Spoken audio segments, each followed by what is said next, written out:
किला नागपूर येथे मातंग समाजाचा एक भव्य असा आक्रोश मोर्चा मुंबईवरून विष्णुभाऊ कसबे हे पायदळ 1.5 महिना चालत आले आणि आक्रोश मोर्चा हा मोठ्या प्रमाणात 12 तारखेला नागपूर यशवंत स्टेडियम पासून तर विधान भवनाच्या जवळपास पर्यंत आला होता। त्यावेळी महाराष्ट्रातून मोठ्या संख्येत मातंग समाज बांधव एकत्र झाले होते।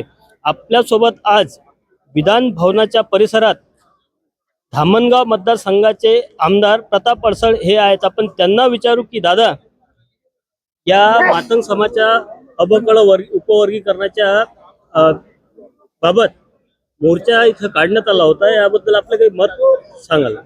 सर्वप्रथम तर मी विष्णुभाऊचं मनपूर्वक अभिनंदन करतो की सातत्यानं मातंग समाजाच्या समस्यासाठी ते आवाज उठवत राहतात आणि हा त्यांचा काही पहिला पायदळ मोर्चा नाही आहे। याआधी बरेचदा म्हणजे पायाला अक्षरशः फोडं येईपर्यंत, पाय फुटेपर्यंत त्यांनी मोर्चे काढलेले आणि समाजासाठी अत्यंत समर्पित असं ते व्यक्तिमत्व आहे।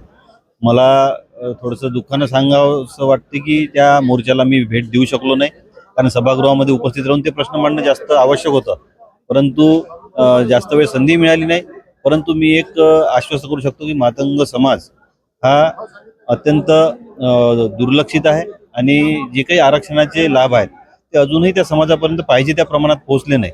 त्यामुळंच कोर्टानं, माननीय सुप्रीम कोर्टानं त्या संदर्भातलं अबकळ वर्गीकरणाच्या बाबतीतला आदेश दिलेला आहे, निर्णय दिलेला आहे।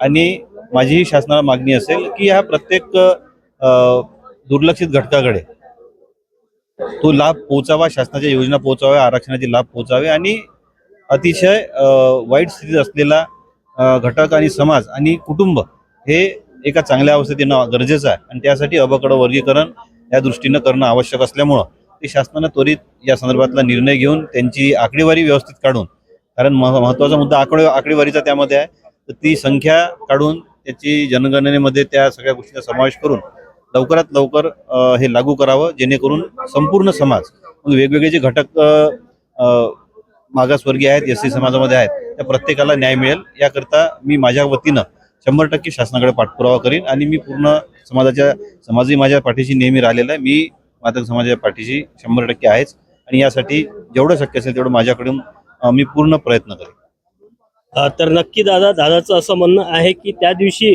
हाऊसमध्ये मोठ्या म्हणजे त्यांची उपस्थिती